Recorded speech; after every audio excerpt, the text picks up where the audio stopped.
મિત્રો, આજે આપણે ફાડા ખીચડી બનાવીશું. ફાડા ખીચડી એટલા માટે કે જેને બી ડાયાબિટીસનો પ્રોબ્લેમ હોય અને જેમને ડૉક્ટરે ચોખા ખાવાની ના પાડી હોય, ભાત ખાવાની ના પાડી હોય, પુલાવ કે બિરયાની ખાવાની ના પાડી હોય, તેવા ડાયાબિટીસના પેશન્ટ્સ માટે ફાડા ખીચડી એક આશીર્વાદ સમાન છે. અને દરેક ડાયાબિટીસના દર્દી જે છે કે ફાડા ખીચડી ખાઈ શકે છે અને ખૂબ જ હેલ્થી ખોરાક છે. તો આવો આજે આપણે ફાડા ખીચડી કઈ રીતે બને છે એ જોઈએ, અને સાથે સાથે કઢી, એ ભીંડાની કઢી કઈ રીતે બને છે તે બી જોઈએ. અને આ ફૂડ બ્લોગની અંદર આપને આવી જ વિવિધ માહિતી સભર જે ફૂડ છે એની જાણકારી મળતી. તો આ આપણા ફાડાની ખીચડીના ઇન્ગ્રેડિયન્ટ્સ છે. કયા કયા છે?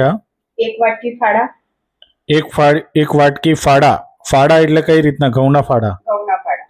ઘઉંના ફાડા તમે જોઈ શકો છો. અડધી વાટકી મગની ફોતરાવાળી દાળ, અડધી વાટકી મગની ફોતરાવાળી દાળ, એનાથી થોડીક ઓછી મગની પીળી દાળ, એનાથી થોડીક ઓછી મગની પીળી દાળ, અને એનાથી ઓછી તુવેરની દાળ, એનાથી ઓછી તુવેરની દાળ. 3 થી 4 વખત ધોઈ અડધો કલાક પલળવા દેવાની. આ દાળ 3 થી 4 વખત ધોઈ અને અડધો કલાક પલળવા દેવાની. માપ મુજબ આપ લઈ શકો છો કેટલા વ્યક્તિ ઘરમાં ખાનારા છે એ પ્રમાણે.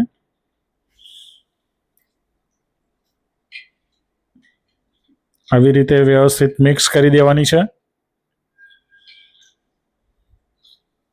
પાણીની અંદર ધોઈને પછી ધોઈ 3 થી 4 વખત ધોઈને પલાળી દેવાની. 3 થી 4 વખત ધોઈ અને પલાળી દેવાની છે. હવે આપણે આમાંથી હજુ અડધો કલાક પલાળવા દે અને એનું પાણી આપણે કાઢી નાખીશું.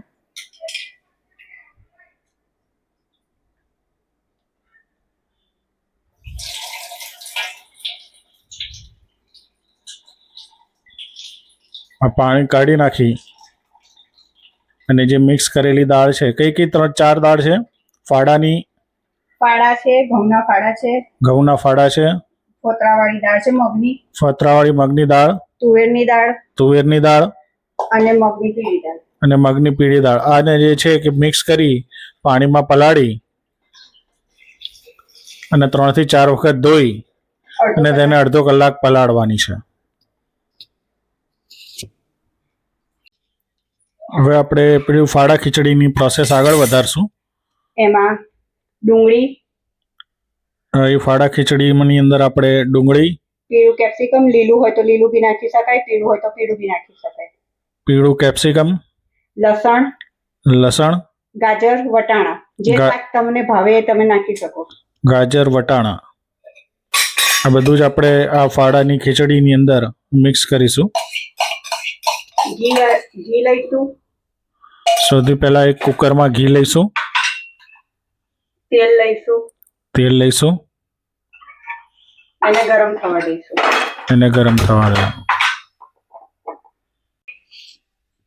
હવે આપણે ગરમ તેલની અંદર રાઈ, જીરું, હિંગ, લાલ આખા મરચા, તજ લવિંગ વગેરે ઉમેરીને સાતળવા દઈશું. અને ઉમેરી અને સાતળીશું એટલે મસાલો તૈયાર કરીશું.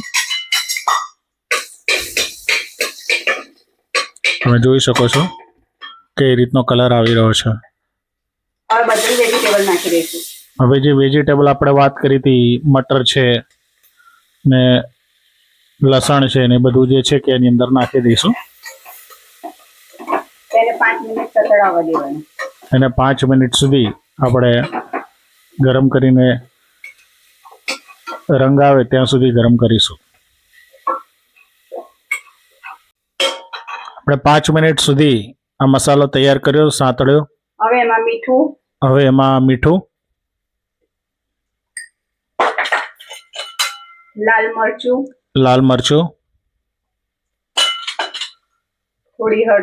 થોડી હળદર, ધાણા જીરું, થોડો ગરમ મસાલો,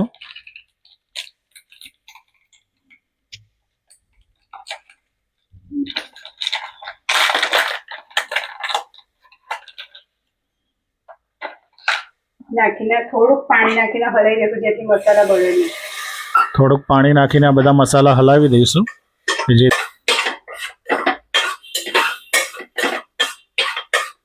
પાણી ઉકળે એટલે ખીચડી નાખી દઈશું અંદર. પાણી ઉકળે એટલે આપણે આ જે પલાળેલું જે ફાડા ખીચડીનું જે હતું મિશ્રણ એની કુકરની અંદર નાખી દઈશું.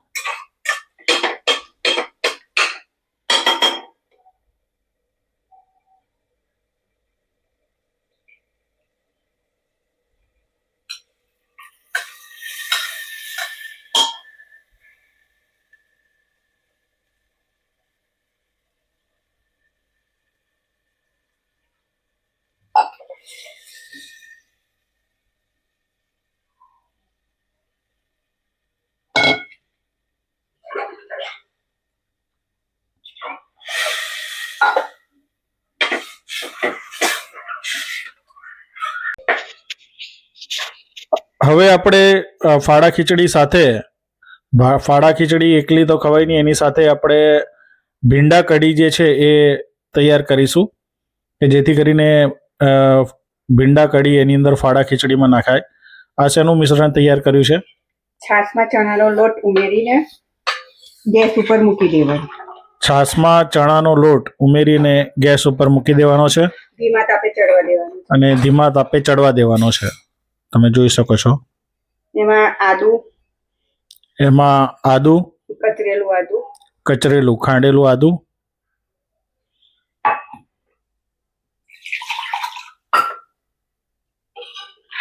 ખાંડેલું આદુ નાખવાનું છે. લીલા મરચા, ઝીણા સમારેલા,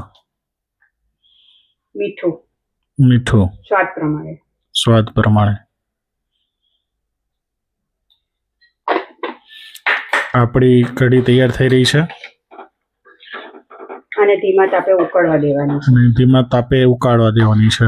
જેટલી ઉકળશે એટલી વધારે સારી ટેસ્ટી થશે. કઢી ઉભરાય નહીં એનું ધ્યાન રાખવાનું છે.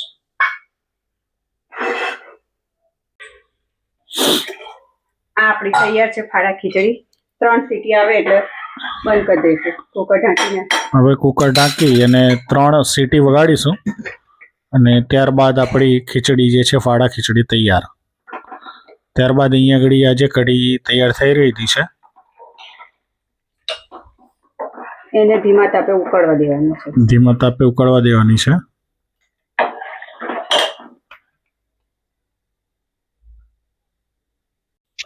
હવે આપણી આ કઢી જે છે એ ઉકળીને તૈયાર થઈ ગયેલી છે.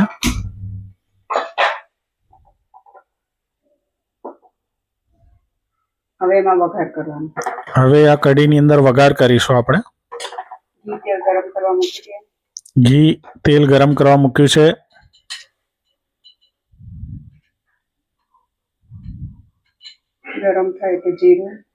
ગરમ થાય એટલે એની અંદર જીરું,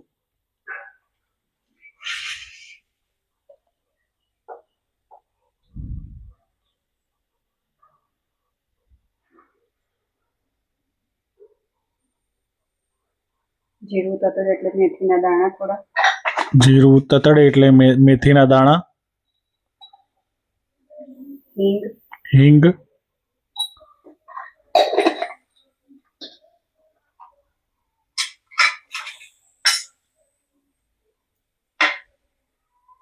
લાલ મરચા, તજ, લવિંગ, લીમડાના પાન આ વઘારમાં નાખી અને વઘારને હલાવી દેવાનો છે.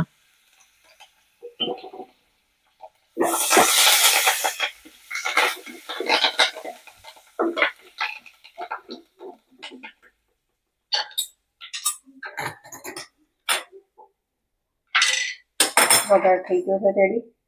હવે એમાં કઢી નાખવાની. વઘાર રેડી થઈ ગયો છે. હવે તેમાં કઢી નાખવાની.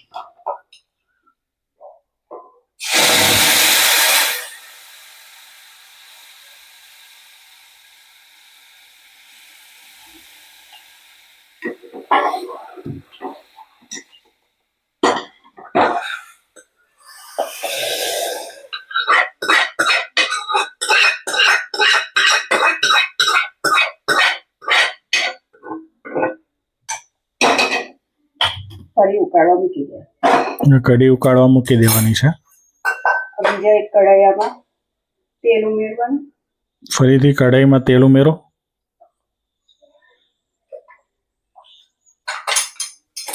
તેલ ગરમ થાય એટલે થોડીક હિંગ નાખવાની. તેલ ફરીથી ગરમ થાય એટલે થોડીક હિંગ નાખવાની.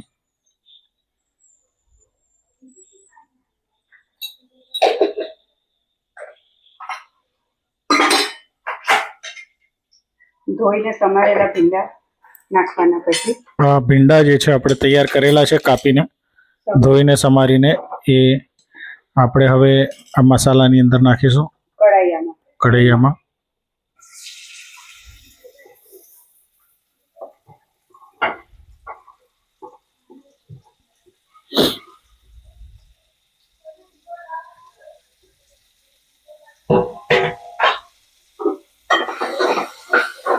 હલાવી દેવાના. હવે તેને હલાવવાના છે. અને ભીંડાના ભાગનું મીઠું નાખવાનું એટલે ચિકાસ જતી રહે. ભીંડાના ભાગમાં મીઠું નાખો એટલે એની ચિકાસ ભીંડાની જે છે જતી રહે. હલાવવાના અને ભીંડા કડક થાય ત્યાં સુધી, ભીંડાની ચિકાસ જાય ત્યાં સુધી એને થવા દેવાનું.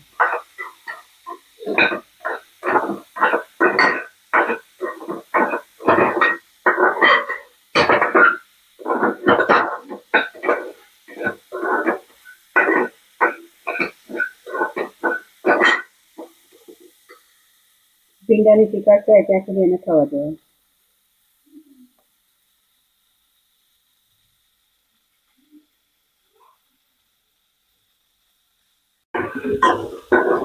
હવે ભીંડા સતળાઈ ગયા છે, એનો ચિકાસ જતી રહી છે. હવે આ ભીંડા જે છે એ કઢીમાં નાખવા માટેના તૈયાર થઈ ગયેલા છે.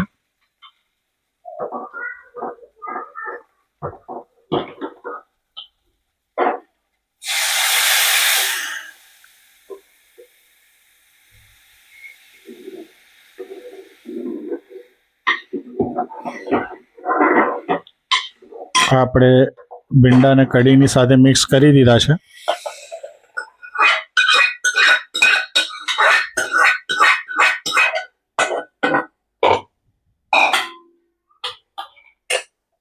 અને ફરીથી તેને ગરમ કરવા મૂકી દીધા છે.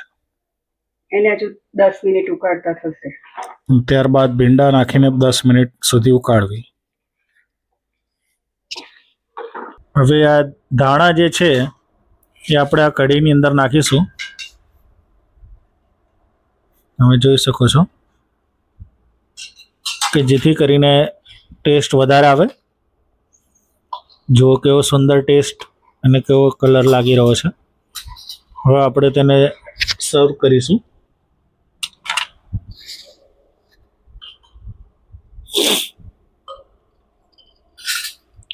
કઢી ભીંડાની કઢી છે. તમે એની અંદર જોઈ શકો છો ભીંડા દેખાઈ રહ્યા છે, ધાણા દેખાઈ રહ્યા છે, કઢી દેખાઈ રહી છે. અને હવે આપણે આ ડાયાબિટીસ સ્પેશિયલ ફાડા ખીચડી જે સર્વ થઈ રહેલી છે.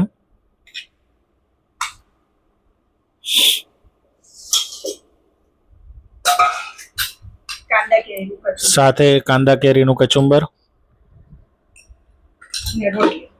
જે ઉનાળો આવી રહ્યો છે એટલે કાંદા કેરીનું કચુંબર બી તમે સાથે સર્વ કરી શકો છો, અને રોટલી. અને આ સાથે જ આપણી જે ટેસ્ટી થાળી છે એ તૈયાર છે. હવે આપણે જોઈએ કે કઈ રીતનું બનેલું છે.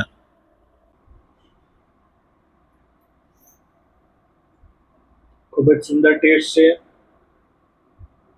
ફાડા ખીચડીનો. અને સાથે સાથે તમે ભીંડાની કઢી એ સાથે નાખીને ખાઈ શકો છો. Thank you.